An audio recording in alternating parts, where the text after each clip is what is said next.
Bonjour à toutes et à tous pour ce nouveau numéro de 50 minutes Inside. Suite aux nombreux commentaires sur Le Vent se lève, ultime dessin animé et chef d'œuvre d'Hayao Miyazaki, nous allons nous pencher sur ce film qui, encore une fois, en a ému plus d'un. En effet, le réalisateur qui nous a montré que le dessin était un art majeur, avec notamment Mon voisin Totoro, Le château ambulant, nous a cette fois-ci interpellés à l'aide de l'histoire de Jiro Horikoshi, jeune homme rêveur de piloter un avion depuis son plus jeune âge. En effet, on le voit notamment feuilleter des magazines d'aviation dès le début du film. Malgré sa passion pour le pilotage, Jiro, à cause de sa myopie, va se contenter de les construire dans sa nouvelle vocation. En effet, il est désormais un ingénieur prometteur en aéronautique pour Mitsubishi, ou plus précisément au pouvoir de l'armée impériale du Japon, pour qui il a créé le Zero, célèbre avion de chasse, qui a marqué l'histoire en semant la terreur au cours de la Seconde Guerre mondiale. Le Vent se lève est donc un classique réalisé en 2013, traitant de la conception d'avions de chasse, en évoquant le célèbre Caproni, lui aussi créateur d'avions italiens. Caproni sera son mentor et son idole tout au long du film, en apparaissant dans ses rêves. C'est lui qui le guidera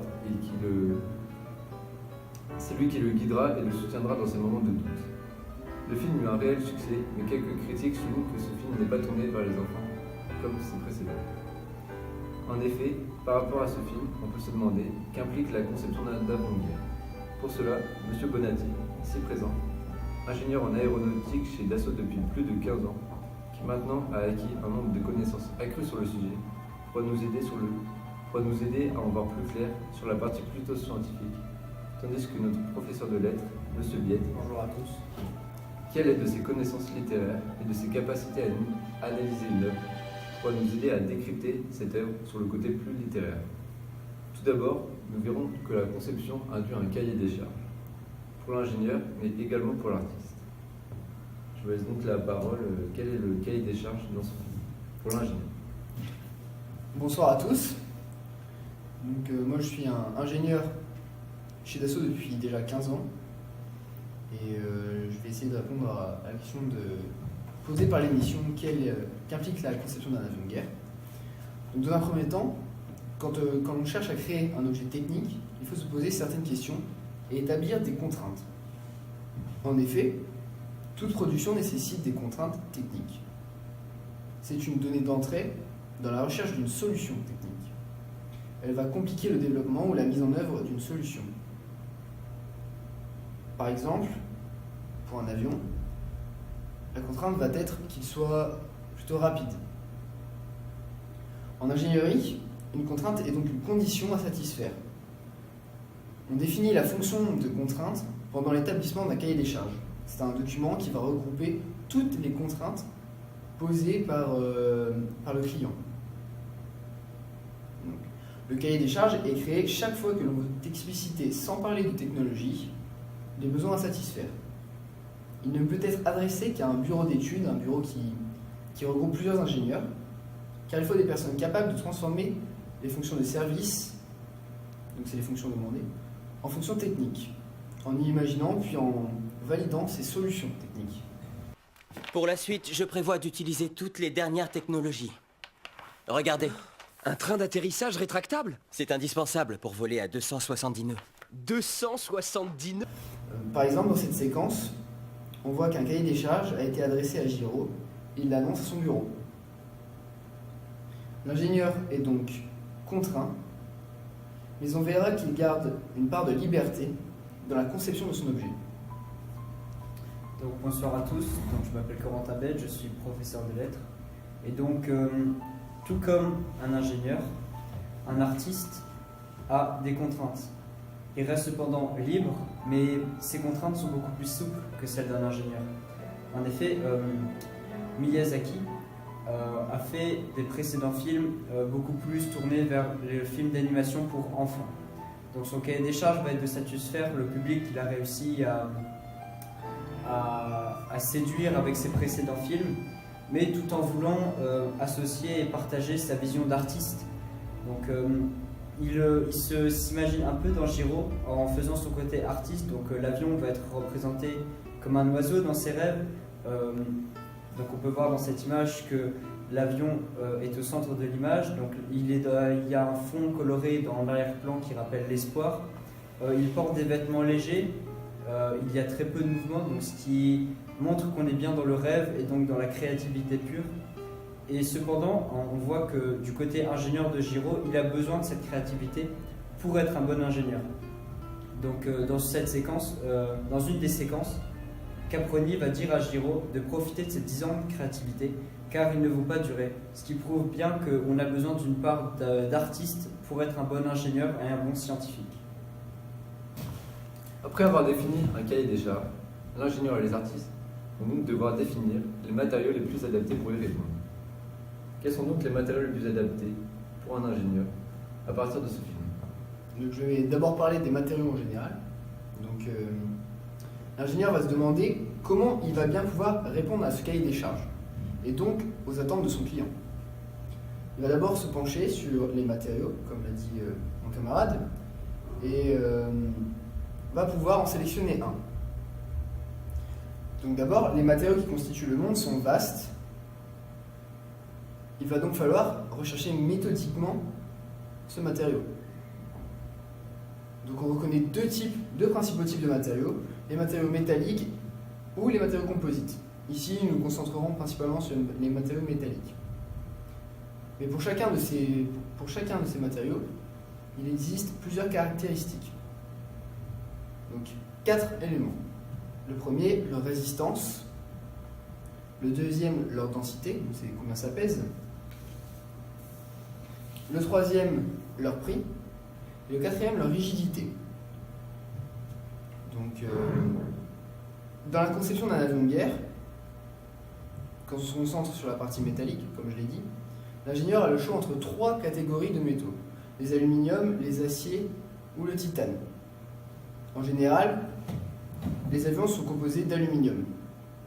C'est sûrement dû à son poids, sa légèreté et aussi à son faible coût. En revanche, les pièces en acier, elles, sont très résistantes, mais plus lourdes. Donc elles sont placées à des endroits stratégiques sur les avions. On ne peut pas en mettre partout, sinon l'avion ne décollerait pas. Et pour finir, le titane, mais lui est trop coûteux pour être utilisé en aviation. Et avez-vous donc noté la présence d'un élément important dans ce film?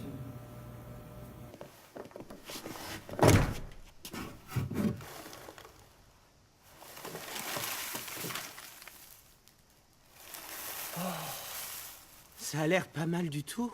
Si seulement on avait pu la voir l'an dernier. Qu'est-ce que tu en penses, Hiro? Notre prochain avion sera un beau canard mandarin et pas un caneton. Un canard qui sera tout en métal cette fois. Qu'en dites-vous, monsieur Kurokawa? C'est très léger. Du duralumin extrudé. Eh bien, quel luxe.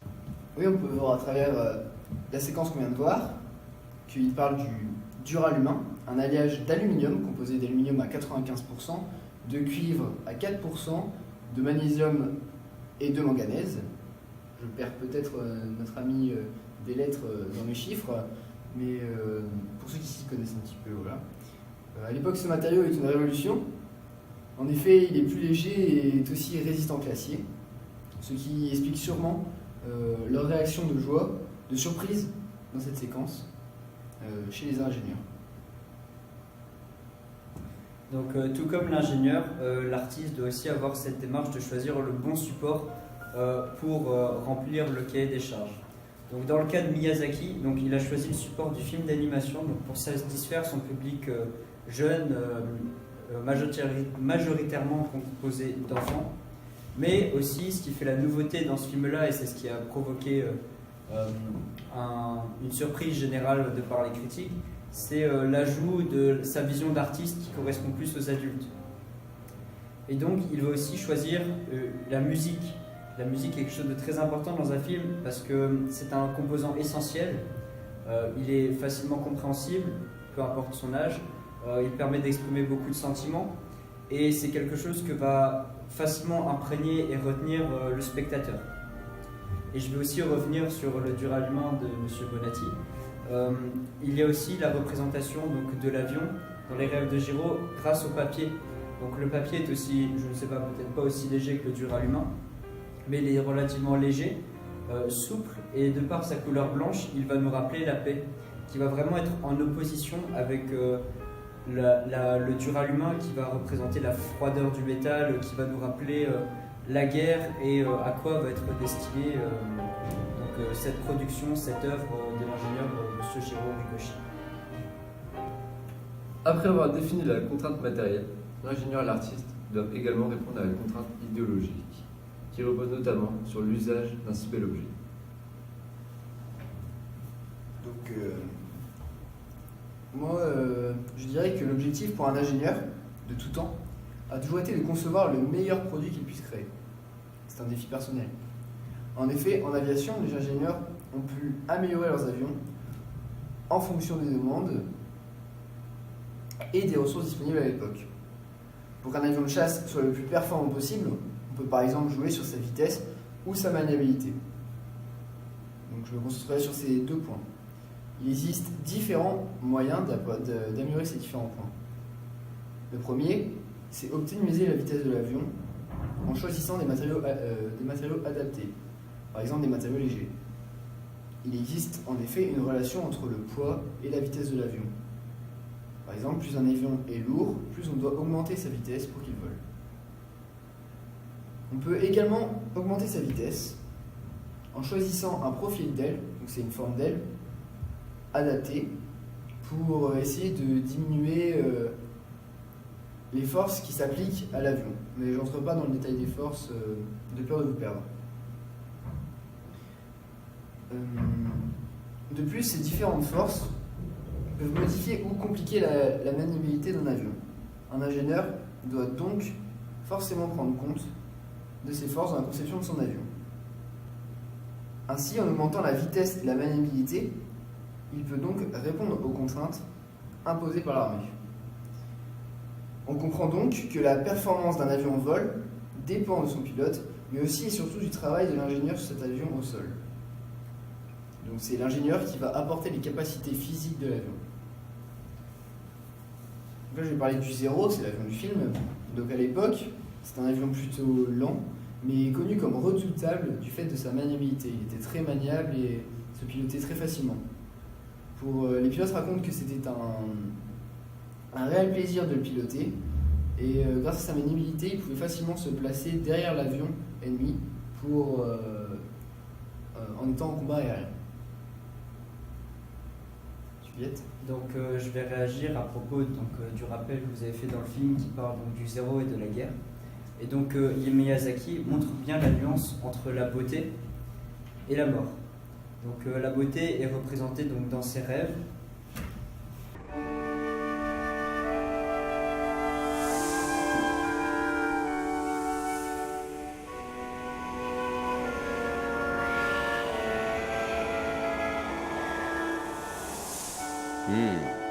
Il est majestueux. Donc, dans cette séquence, on remarque bien que l'avion est représenté comme dans ses rêves. Il y a son élégance de l'avion en papier, donc la musique qui est très légère, les courbes, les couleurs vives, chaudes, le bruit du vent avec durant les moments importants et calmes, et surtout, essentiellement, la présence de Caproni qui va le superviser.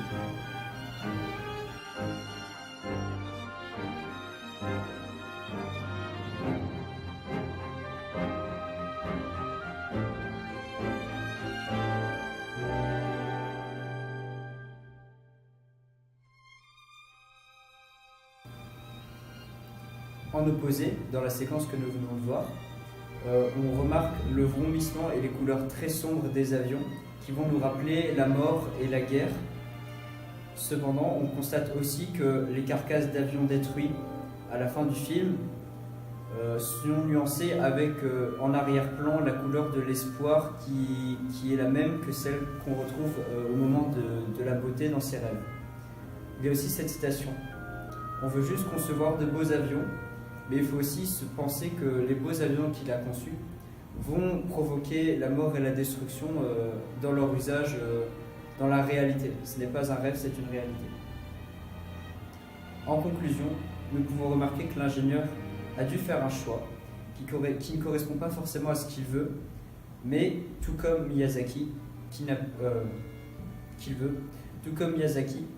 pas réussi à convaincre tout son public et qui a dû donc faire des choix. Pour conclure, on aura donc vu que l'ingénieur et l'artiste ont des démarches similaires. En effet, ils ont tous deux un cahier des charges précis et rigoureux à tenir, avec lequel ils répondent par des matériaux adaptés. Cependant, ils ne peuvent pas oublier la finalité de leur œuvre. En effet, ils restent humains.